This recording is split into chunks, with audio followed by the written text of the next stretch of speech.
पहला जो प्रश्न है वो तो ये है कि ये हमारी असली पहचान नहीं है, और अब दूसरा कि असली पहचान क्या है। तो श्री कृष्णदास कविराज कहते हैं श्री चैतन्य चरितामृत में कि हमारी असली पहचान क्या है। हमारी असली पहचान है जीवेर स्वरूप होए नित्य कृष्णदास। हमारा जो असली स्वरूप है, हमारी जो असली पहचान है वो है कि हम नित्य भगवत दास हैं। हम भगवान के शरणागत हैं, हम उनके दास हैं। पर कभी कभी माया के प्रभाव में पड़ करके उस दासत्व को हम भूल जाते हैं। भगवान के दास हैं ये भूल जाते हैं और संसार के दास बन जाते, माया दास बन जाते, जबकि हम मायापति के दास हैं। पर कभी कभी होता है, मान लीजिए घर के बाहर तो सूरज अच्छी तरह दिखाई दे रहा है, सूरज की रोशनी खूब बढ़िया नजर आ रही है, पर आप जिस कमरे में बैठे हो उस कमरे में सूरज की रोशनी नहीं है, सूर्य का प्रकाश नहीं है। क्या कारण है? कारण खोजना पड़ेगा। 2-3 कारण हो सकते। पहला कारण तो ये हो सकता है कि कोई कमरा में कोई खिड़की ना हो। खिड़की ही नहीं होगी तो प्रकाश कहाँ से आएगा? खिड़की भी है, प्रकाश नहीं आ रहा, तो हो सकता आपने घर के खिड़की के पर्दों को लगा रखा हो। पर्दे खोलिए, पर्दे खोलते ही सूर्य का प्रकाश पहले भी था, अब भी है, दोनों में अंतर क्या है? तब हमने पर्दा लगा दिया था, पर्दा हटा तो वो सूर्य का जो प्रकाश है वो हमारे घर में, कमरे में आने लगेगा। ठीक वैसे ही भगवान की कृपा तो बरस रही है, 24 घंटे बरस रही है, पर अगर हमें महसूस नहीं हो रही, इसका मतलब है कि हमने कहीं ना कहीं माया के पर्दे लगा रखे। जैसे वो माया का पर्दा हटेगा तो सामने दिखाई देगा करुणा के सिंधु, करुणा के सागर, भगवान की कृपा हम पर दिन रात बरस रही है। कमी भगवान की ओर से नहीं है, कमी हमारी ओर से, हमने पर्दा लगा रखा है। अब वो पर्दा तो हमें ही हटाना पड़ेगा ना।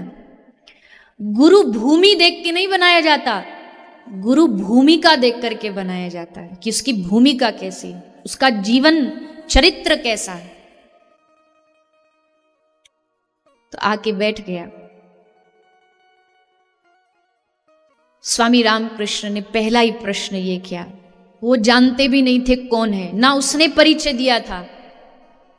परमहंस ने पूछा, बेटा नरेंद्र तू आ गया, तूने बहुत देर लगा दी आने में। नरेंद्र की आंखें खुली की खुली रह गई। मैंने तो इनको अपना नाम भी नहीं बताया। जरूर कोई सिद्ध महापुरुष है। गुरु पहचान लेता है कि ये मेरा शिष्य बनने योग्य है। शिष्य पहचान लेता। पता नहीं लोग कैसे पूछ लेते हैं ये प्रश्न, कैसे पहचाने गुरु, हमको क्या पता चलेगा?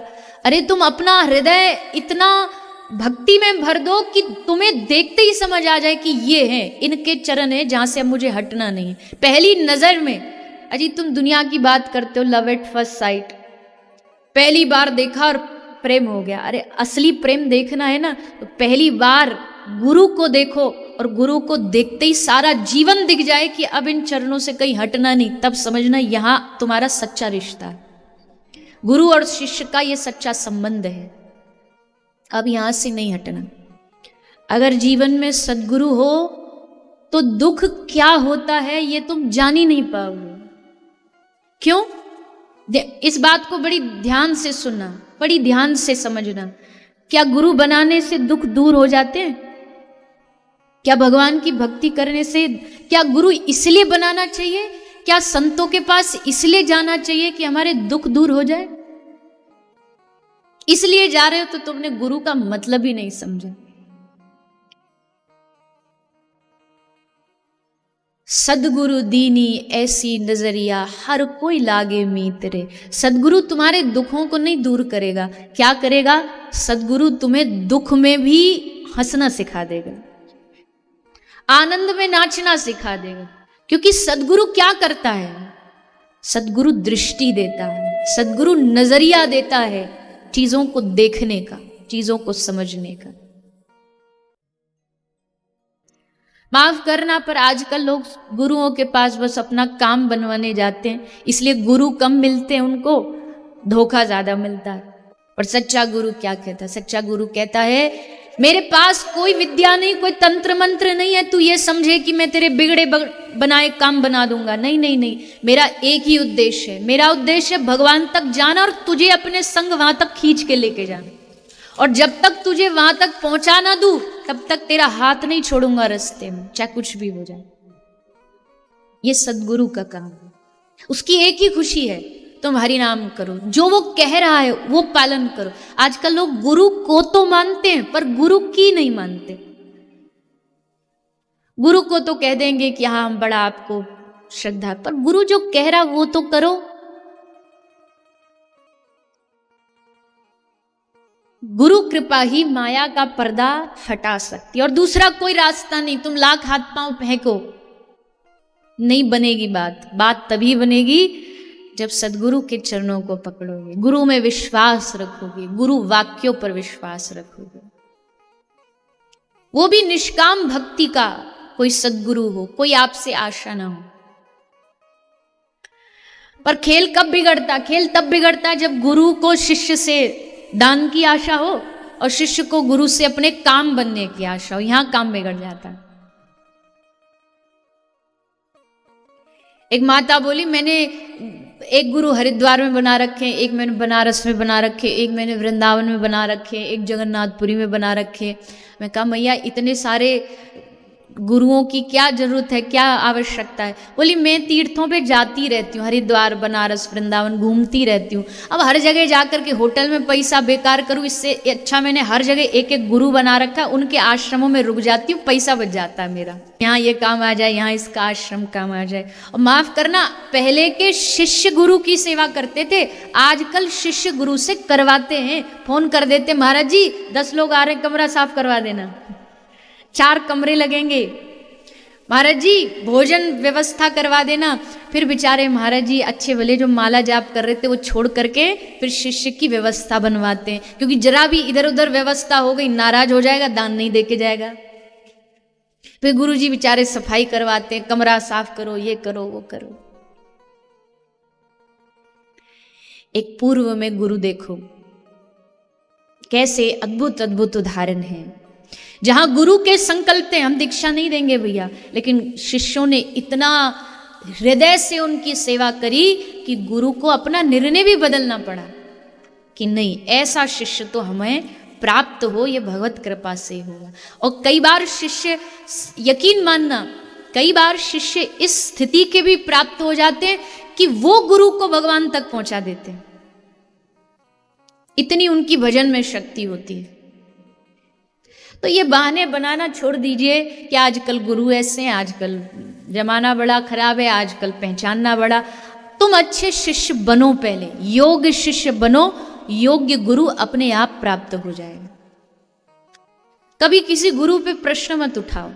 आप कहोगे मैं भी जानती हूँ इस बात को, कई बार ऐसे उदाहरण होते हैं जहां जो चीजें नहीं होनी चाहिए वो होती है, लेकिन आप गलत को छोड़ दीजिए, गलत की ओर मत देखिए, क्योंकि तुम गलत की ओर देखोगे साधु के प्रति मन में गलत भाव आएगा और उससे कहीं ना कहीं अपराध बनेगा। इसलिए गलत को नजरअंदाज करके आप उनसे क्या अच्छा सीख सकते हैं वो प्राप्त करने की कोशिश करिए।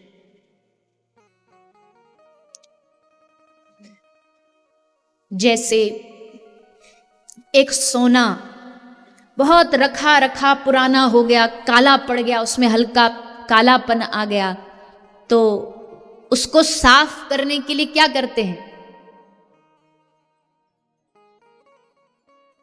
उसको सुनार के पास ले जाएंगे, सुनार एक जो भी केमिकल उसका होता पॉलिश, उसको लेके उसको रगड़ेगा और उसको चमचमा है वही पुराना, पर उसको रगड़ करके वो एकदम साफ कर देता है। वैसे ही हमारा जो सोने जैसा चमचमाता मन था वो धीरे धीरे अब इस संसार में थोड़ा थोड़ा काला होता गया। और गुरु रूपी सुनहार क्या करेगा? ले गुरु रूपी सुनहार सत्संग रूपी पॉलिश से तुम्हारे हृदय को मांझ देगा और ये मन इतना सुंदर बन जाएगा। भक्त हो तो ऐसा हो।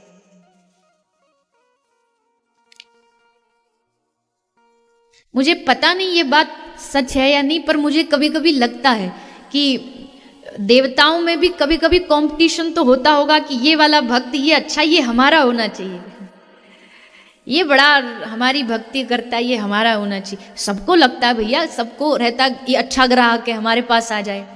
तो जो ज्यादा प्रेम करने वाला हो देवता सोचते ये हमारे पास आ जाए।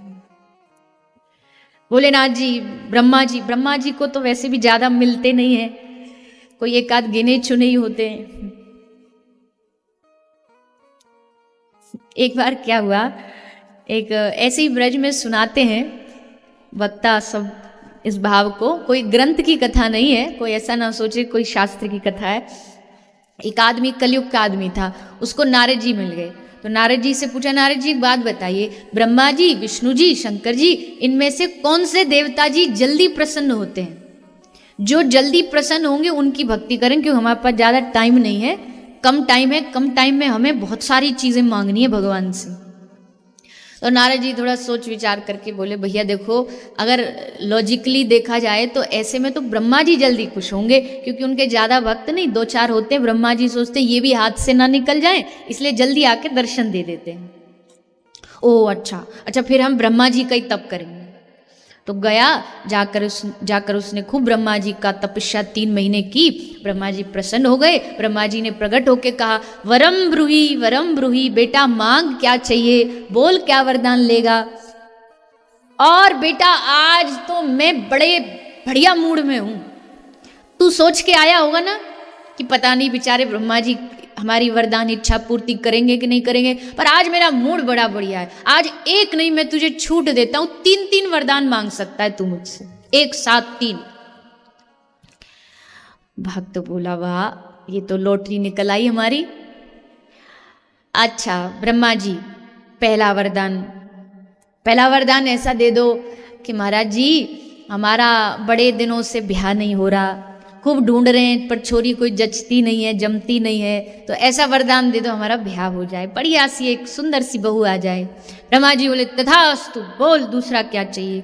ये दूसरा ऐसा दे दो। अब ब्रह्मा जी जब तक अकेले थे तो एक कमरा में झोपड़ी में भी रह लेते थे, अब बहू आएगी, बाल बच्चे होंगे तो अच्छा घर भी चाहिए, तो एक बढ़िया सा बंगला भी दिलवा दो। तथास्तु, बोल तीसरा क्या चाहिए। तो थोड़ी देर चुप हो गया। फिर ब्रह्मा जी बोले, बोलना क्या चाहिए तीसरा। तो हाथ जोड़ के मुस्कुरा के बोला, ब्रह्मा जी तीसरा वरदान ये दे दीजिए कि जब मन चाहे 3 वरदान आपसे और मांग लो। वारे चालू भगत, हमने तो, हमारे पास तो 4 बुद्धि है, पर हमने सोचा ही नहीं ऐसे भी मांग लेगा। पर ब्रह्मा जी सोचे अब कोई बात नहीं, अब नहीं देंगे तो फिर एक है ये भी चला जाएगा हाथ से, चल कोई बात नहीं, ले जा ये डमरू ले जा, और तुझको जब मांगना हो तो हमको बुला लेना, हम आ जाएंगे। ठीक है ब्रह्मा जी।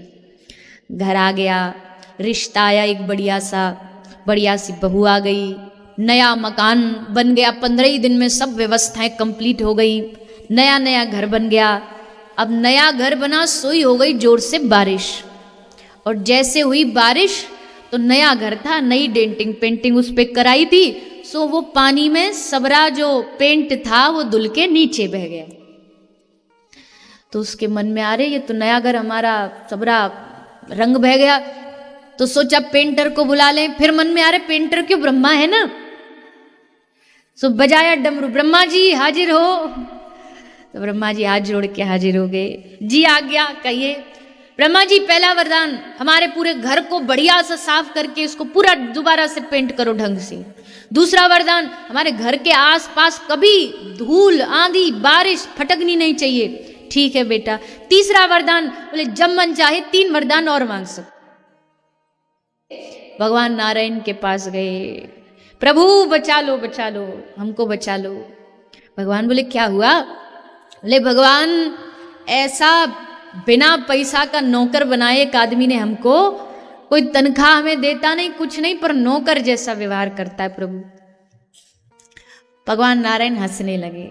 भगवान नारायण ने कहा ब्रह्मा जी अभी आपका कलयुग के भक्तों से ज्यादा पाला नहीं पड़ा है ना, इसलिए ये बड़े चालू होते हैं, बड़े चालाक होते हैं, इनकी चालाकी पूछो नहीं। मंदिर में जाके भगवान के सामने हाथ जोड़ के कह रहा, कहीं सुन लिया था दान करना चाहिए, तो मंदिर खड़ा होकर कह रहा भगवान से, नहीं विद्या नहीं बाहुबल नहीं खर्चन को दाम, नहीं विद्या नहीं बाहुबल नहीं खर्चन को दाम। भगवान पैसा है ही नहीं, दान क्या करें, नहीं विद्या नहीं बाहुबल नहीं खर्चन को दाम। पड़ोसी वहीं खड़ा था, वो बोला 50 लाख है बैंक में, सो नहीं जानत राम। नस नस जानते भगवान हमारी। चलो दुनिया को फिर भी हम धोखा दे सकते, भीतर कुछ बाहर कुछ, भगवान को कैसे धोखा दे लोगे। प्रभु हम बड़े दीन हैं, यहां कह रहे हैं दीन है, और मन में क्या सोच रहे हैं, मन में सोच रहे अरे हमारे बराबर तो कोई भगत ही नहीं है इस इलाके में, भगवान को क्या धोखा दोगे। भगवान तो हर हृदय की हर बात को जानते। ब्रह्मा जी ये कलयुग के वक्त हैं, बाजार जाएंगे, बाजार वाले से पूछेंगे भैया ये आम कितना रुपया किलो, वो कहेगा जी ये 50 का है, ये 30 का है, तो बोले 30 वाला दे दे। क्यों, तो मंदिर में दान करना है। दान वाली कोई चीज, कोई देवता को बोला हमारा ये काम पूरा कर दो, देवता जी हम आपके सामने आज से केला नहीं खाएंगे। पास वाले ने पूछा क्यों, केला बड़ा पसंद है क्या, बोला 40 साल से तो खाया ही नहीं है। जो चीज नहीं भाती सो देवताओं के माथे डाल देते। इसलिए ब्रह्मा जी थोड़ा आशीर्वाद दिया करो, जोश को रोक के दिया करो, ये कलयुग के लोग हैं। ब्रह्मा जी बोले प्रभु अब की बार बचा लो, फिर ध्यान रखेंगे। तो भगवान ने उसकी जिव्या पे माता सरस्वती को बिठा दिया, और पहला वरदान उसने मांगा, पहला वरदान दे दो भक्ति मिल जाए, दूसरा भुक्ति मिल जाए, और तीसरा वरदान बोले ब्रह्मा जी मेरे मन में मांगने की कभी कोई इच्छा ही पैदा ना हो, ऐसा वरदान दो। भगवान आज जिनकी कथा आप सुनने जा रहे हैं, सुनेंगे कथा प्रसंग में, सुदामा जी महाराज।